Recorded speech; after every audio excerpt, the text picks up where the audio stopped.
subscribe, share, like. Kabanne sinidaanera oduu isaa kanaas kan isinitti Rais Mahammadi.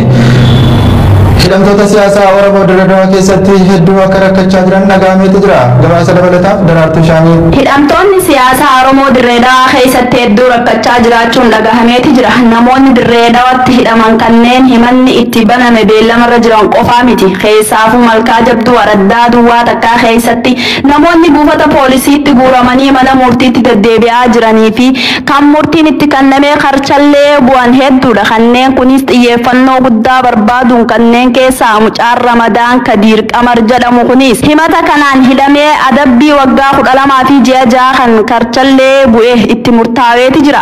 Weerarri koronaa vaayirasii yookaan COVID-19 yeroo lammaffaaf Afrikaa keessatti ulfaataa jiraachuu dhaabbanni fayyaa addunyaa yookaan WHO'n gabaaseeti jira. Gabaasa dabalataaf Daraartuu Shaanii. Weerarri koronaa vaayirasii yeroo lammaffaaf Afrikaatti ni ulfaata jedhe dhaabbanni fayyaa addunyaa. Dhaabbatni fayyaa addunyaa weerarri koronaa vaayirasii marraa lammaffaaf Afrikaatti baay'ee addeessaa fi kan ulfaatudha jechuudhaan akeekkachiisen. Keessattuu diinagdee ardii Afrikaa weerara marsaa lammaffaaf yaaddoo guddaa akka ta'e eeran. Dhaabbatni kun gabaasa BBC Afaan Oromoo irraa arganne akka armaan gaditti isiniif dhiyeessina. Dhaabbatni kun dhaamsa akeekkachiisaa kan dabarse erga biyyoonni addunyaa garaagaraa of eeggannoo vaayirasii ofirraa ittisu godhamuu laaffisuun vaayirasiin irra deebiin tatamsa'aa eegaleeti jira. Keessaahuu biyyoonni Afrikaa diinagdee sababa weerara koronaa vaayirasiitiin miidhamee damdamachiisuuf jecha wayita ugura sochii uummataa keessaa vaayirasii marsaa lammaffaaf salphatti tatamsa'uuf carraa argata jedhee dhaabbatichi. Biyyoonni hedduun qophii gahaa fi of eeggannoo amansiisaa osoo hin godhin sochii idileetti deebi'uun haala akka isaan yaaddeesse ibsaniira. Dhaabbatni kun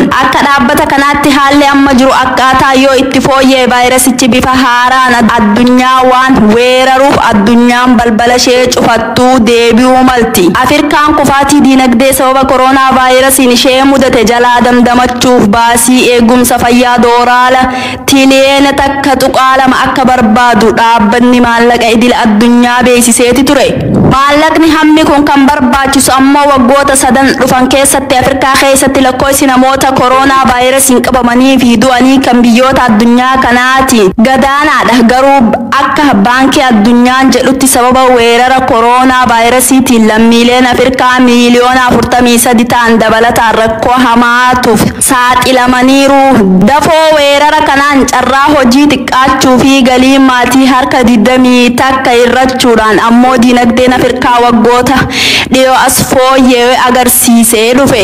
Jalatti deebiseera. Diinagdeen Afrikaa weerara koronaa vaayirasiin miidhame damdamachiisuuf doolaara miliyoona 26 arjoomuunis ammallee rakkoo maallaqaa hamaatu ardii kana harkaa qabaa jiran. Dhaabbatni fayyaa addunyaa damee Afrikaa talaallii maluuf akka argatuuf ammumarraa tarkaanfii fudhatamaa jira jedhan. Afrikaa keessatti hanga ammaatti namoonni miliyoona takka tuqaa 6 koronaa vaayirasiin kan qabaman yoo ta'u kanneen keessaa 39 ta'an lubbuu dhabaniiru jira. Naannoo Amaaraatti maasiin qonnaan bulaa godina addaa hawaasa Oromoo homaa waan isaatiin nyaatamee jiraachuu dhaga'ameetu jira. Gabaasa dabalataa akka itti isinii dhiyeessina. Naannoo Amaaraa keessa kan jiran maasiin qonnaan bultoota godina addaa hawaasa Oromoo homaa waan isaan nyaatameetu jira. Naannoo Amaaraa godina addaa saba Oromoo aanaa baatee keessatti homaan waan isaa balaa geessiseen midhaan nyaatamuuf dhaqqabe kan hektaara 22 ol jiru manca'uu bulchaan aanaa sana ibsaniitu jiru. Qonnaan bultoonni asheeta nyaachuuf kaane awaannisni nu harkaa buutee maasii keenya duwwaatti hambistee jedhu. Kanneen keessaa tokko qonnaan bulaan aanaa baatee ganda chokkortii keessa jiraatan balaa awaannisni maasii isaaniirraan ga'e innaa ibsan midhaan gombisa keessaa dhumee kan alaanu dhaqqabuu jirutti weerarri kun nu irra ga'e jedhan. Bulchaan aanaa baatee obbo Muhammad Abdoo akka jedhanitti qonnaan bulaan miidhaa maasii isaa irraa dura manca'e kun atattamaan deeggarsa hin argatu taanaan rakkoof saaxilamuuf deema jedhanii ibsaniitu jiru.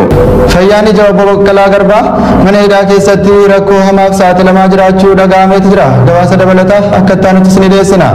Fayyaan ija obbo Baqqalaa Garbaa mana hidhaa keessatti rakkoof saaxilamee jiraachuu dhaga'ameetu jira.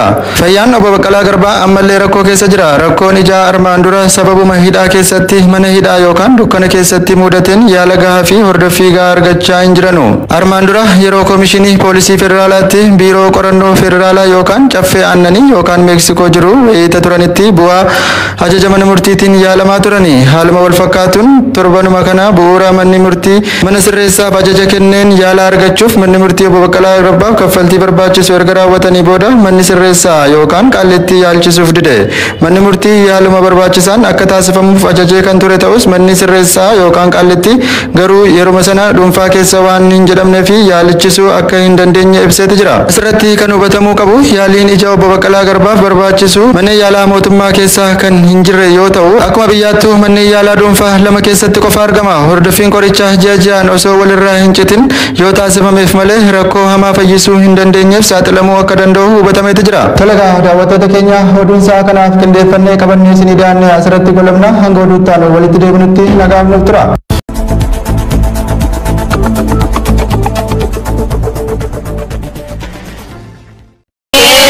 Media Network, subscribe, share.